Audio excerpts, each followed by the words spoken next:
The last thing we saw you doing is you had injured yourself in that conflict and were reduced to sort of trying to keep pace with them with their injured back. So going into the next scene, I think they're going to kind of have the initiative in terms of what they want to Hmm. do. And so I think we're going to see a scene of them confronting Gunda, and you're there too. And as you had feared, they have no particular ability to stealth their way through these hills. So they're making a scene as trolls sort of gather around the edge of the depression where they've come across Gunda, and Lars is uh, Lars is saying, Gunda, we have come to rescue you from this terrible place. And Gunda is saying, what are you talking about, rescue? I'm fine. Leave me alone.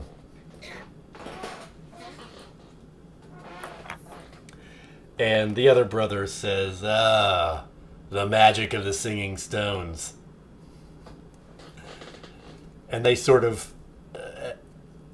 move towards her and are clearly planning to lay hands on her. And Lars says, You must you must come home whether you will it or not. You'll see the error of your ways once you're away from this place. Yeah, and I think Briga, sees and hears this going on. She also then kind of looks at what the trolls are doing and how they seem to be reacting. The trolls, as they see the them sort of expressing this anger and hostility towards Gunda, the trolls sort of creep closer and clearly seem to be taking to your trained eye, they clearly seem to be taking a protective posture towards Gunda, although they're not racing to get involved. They're kind of getting, what would trolls do? You sort of hear that low humming that they do when they're sort of coming to a troll consensus among them. Yes.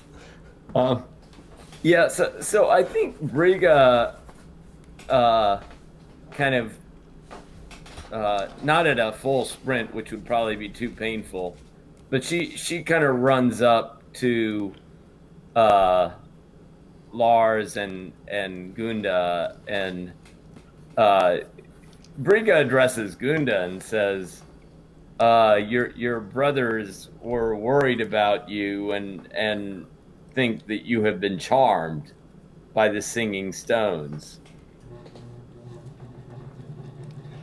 And Gunda says,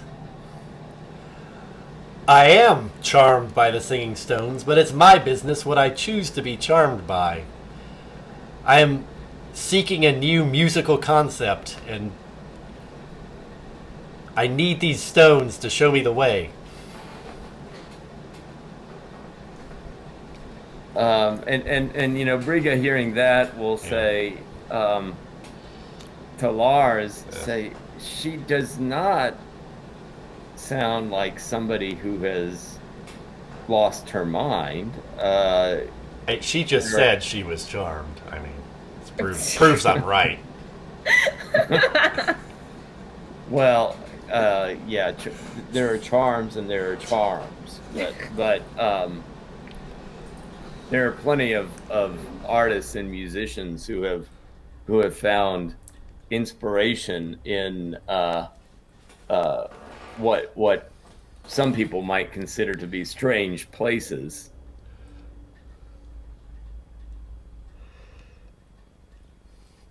And Lars, have you looked around you right now? And Briga kind of gestures to the group of trolls that are humming. All right. he says, "Oh yeah, that. Well,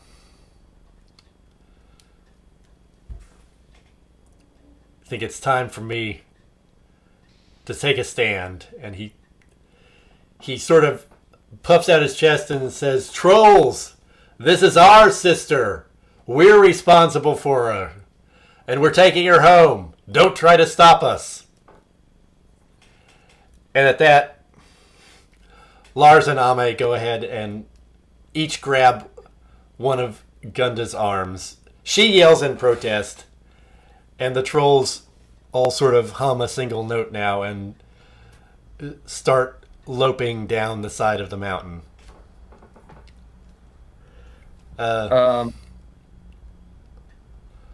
Lars says to you, "You've got experience with these situations, right? Cover our escape." And they sort of start dragging her away from the trolls. Against her, kicks and screams. I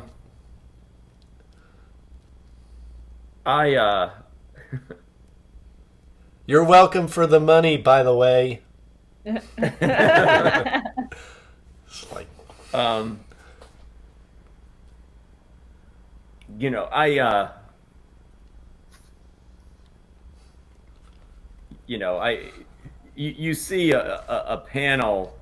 You probably see a couple of panels of Briga. One of them looking,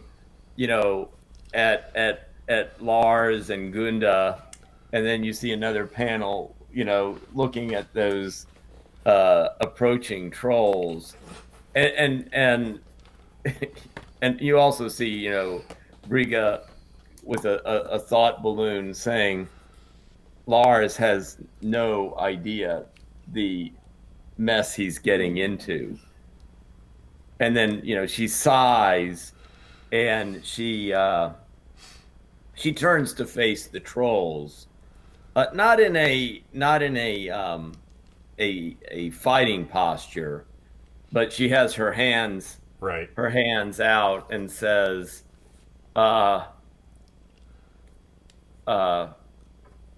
if there is fighting, there will be time for fighting, but we need to talk. I have recently been with one of your kindred, Ka'aka, and had many pleasant conversations with Ka'aka, and I certainly wish no conflict and no fighting with trolls. All right. One of the trolls steps forward and says, "We do not know this Ka'aka, but the singer sings a new song, and it is sacred to this place. We will take her back from those people. Don't stand in our way." I think Briga then says, my goal is the same as yours. I saw and heard her singing. I know the ways of music and the kinds of magic that can evoke. But if you push this now, I fear that there will be a tragedy. I'm just offering the observation that if you want to convince them, Right, like proactively calling the conflict yourself is not a bad idea to do. yeah. And I guess one thing that's going through my mind is I mean, this is another situation where there is a group, and I'm at the personal level. So why don't I call a conflict? And I'm going to have to do it at the personal level. So I'm just doing it aimed at the leader. Right. And I suppose it would be an open question as to whether the other trolls are Right, and that's just sort of my kind of job to, Yeah. like I said, modulate with her. Yeah, so I'll call the social conflict with the leader, with the goal being to convince him to not immediately kind of force this into a outright fight. Okay. Um, and I think to do this, I've mentioned Ka'aka, and I also would be probably, you know, grabbing my necklace of moss colored charms. Not as I mean, I use that in magic, but here it's just as something that looks obviously trollish, right? Right. And for the pace, I was thinking we would set it just as the all or nothing. Yeah, that's fine. I don't see any reason not to do that so far. Okay, so I will roll, and I rolled a success. I got a 2 on that one. Okay. So you succeed, and I describe how that. So you say your piece, and the troll leader sort of looks around and says, "You speak well. We will see if your words can bring the singer back to us. But if they cannot, then fists and stones will."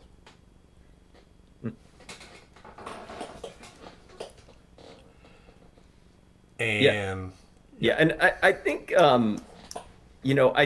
I think that might be the end of the scene. yeah, I think so.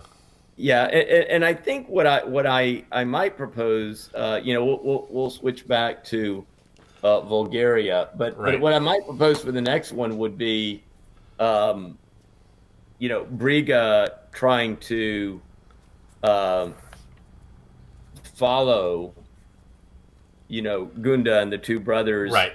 from afar, trying to kind of trace them back to see where she's being taken. Okay.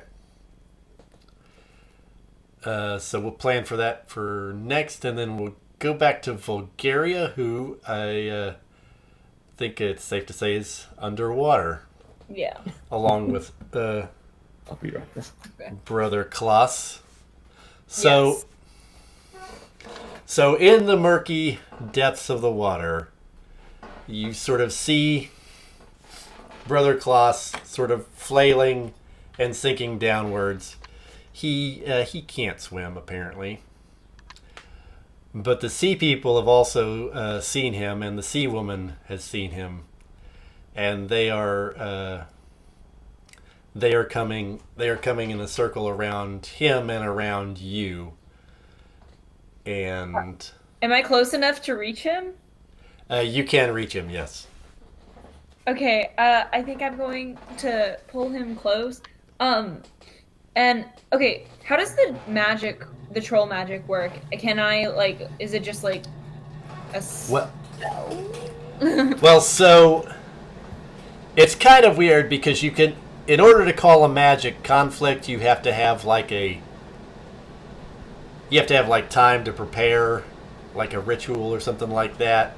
Okay, But so it's there ritual is, things? yeah, usually there is magic in terms of like the sort of immediate, like crisis or rescue type magic can happen, but it's kind of as a reroll during a conflict as opposed to calling an entire magic conflict. Like Okay. calling an entire magic conflict implies that you've sort of set something up and you're about to, stand on the hilltop and cast a spell or that Right. sort of thing. Okay. Okay.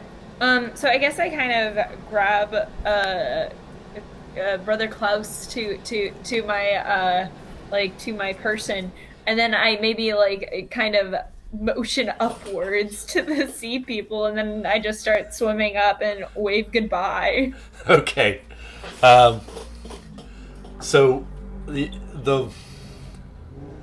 sea woman's eyes flare as you start kicking away, and she I didn't even think about how these people talk to each other. Maybe they just talk underwater. Sonar, of course. They do a sort of dolphin. They do a sort of dolphin sound thing to each other, and she, click click, whatever. And the sea people swarm around you to try to drag you back. And so I'm gonna call a fight. Yes, we are fighting again. Okay, so I do I describe an action first? Yes. And also what your goal is. Yeah, you describe sort of what. So we start off with the scene is sort of we know you're swimming up, and she sort of motioned to these other sea people to sort of come and try to grab your legs and kick you back down to her level.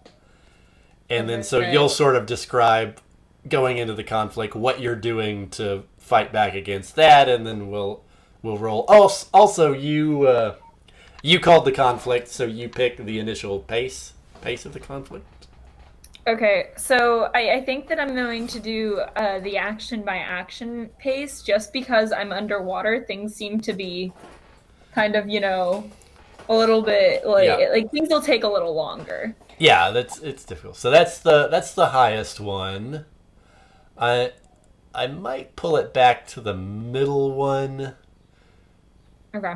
But I don't have to. No, let's try that. I don't think we've ever done the action by action, so let's give that a try and see how it goes. Okay, so I guess I'm going to try to shake off. This person is grabbing onto my leg. Right. Okay, so my end goal is to just get Brother Klaus so that he is breathing. Okay. And so that I have air as well, because I'm assuming I cannot breathe underwater. Right. Yeah. Okay. So you're sort of ultimately though you're sort of trying to get Klaus away from the sea people, right? I mean, you're just trying to. Well, I'm assuming that this woman doesn't really mean harm to him. Right. So as long as we're both breathing at the end of the day, I think it's all good. Right. If they've got something that can help us breathe, that'd be great. But if not, we're just trying to get away. Okay. All right. So I guess I'm just trying to shake off whatever's grabbing my foot, and I'm just trying to get to the surface. Right. Okay. That was a success. Okay, so that's a success. So I narrate this. So you kick them away and break surface, and you both are able to get a couple of gasps away, but there's a long road to go since it's action by action. So something. Okay, so I think I'll have to go with the classic. Something rubbery and slippery wraps around your leg and drags you back under. And you see they have summoned a enormous octopus that is apparently sort of their equivalent of a. It's like their version of a dog or German Shepherd, but it's an octopus that is dragging you back, and they're sort of like. Goodbye. Okay, so I'm gonna let go of Brother Klaus so that he can kind of remain at the surface, and so that I have the ability to bite down on the octopus. Okay. Hopefully releasing me. Okay. That was a fail. Okay, so you're. I narrate. You narrate. Yes. Okay. Let's see. I'm noticing it is a little tricky to let go of that, like mentally. Yeah. For me. So I guess as I'm trying to bite down on the octopus, I end up missing and biting down on my tongue. Oh no. And, that hurt. My focus is a bit shaken. Okay. So let's see, you did have one success. Mm-hmm. We've got one fail. Now you could do some re-rolls to try to turn this fail into a success. Or you could, but since since we're 3 out of 5, you could let it go. And I think I'll let this one slide. okay, so as you described, you bit your toe. You are inconvenienced, and you described being inconvenienced pretty well, I think. So we move on to another roll, and I think what's happening now is you are, like, now that you've sort of failed to get out of the initial grip, the octopus has dutifully, wrapped most of its tentacles around you and sort of bundled you in a package, and is sort of using its little siphon jet to slowly carry you to the woman. And you see a couple of other sea people have grabbed Klaus and are taking him down too. This is a sticky situation. Okay. I guess my next plan of attack is to use my feet. I am going to be kicking the octopus. Is the octopus bringing me in towards him by chance? Yeah, you're sort of wrapped up in a care package by his at least 4 of his tentacles, I would say. Okay. So you're kind of hugged tightly to the octopus. Okay. Yeah, I think I'm just going to go with the good old fashioned kick and scratch method. Okay. If that's possible. That was a success. Yeah. Okay, we've got a success. So you kick the octopus square in the eye, I think, and it recoils. Its eyes shrink back into its head, octopus-esque way, and it releases you and just squirts a huge cloud of ink all over you and shoots away.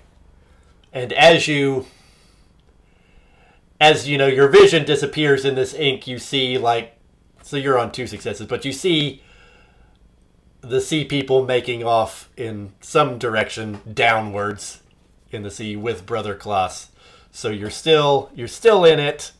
You've got one more success to go to get out of it, though, and you do have two more failures to go. Okay. I think I'm going to try to swim after them. I'm assuming did they see the octopus lose track of me, or do they assume that I'm still? They did see that? It's hard to know what's going on. Okay. Inside a cloud of ink. Yes, that would. I think whatever happens, you'll shoot out of the cloud of ink in a direction and. All right, cheers. Perhaps. I'm going to shoot out of the cloud of ink going downwards, and I'm gonna try to grab Brother Klaus by whatever means necessary. Because he needs to be above water. Right, sort of like a torpedo, grab him and go type thing. Yeah, that's what I'm thinking. 5, yep, that's a success. Is that a success? Okay, you got it. All right, so you indeed shoot out of the cloud of ink, startling them as you sweep them out from between them, and go towards the surface. Now, as you swim towards the surface, the other monks are not unaware of what's going on, and so they reach out arms to grab you and pull you in, and they have sails up now, and so as they pull you over, and as a couple of sea people come up, they sort of stick spears down into the water to drive them off, and the boats take sail.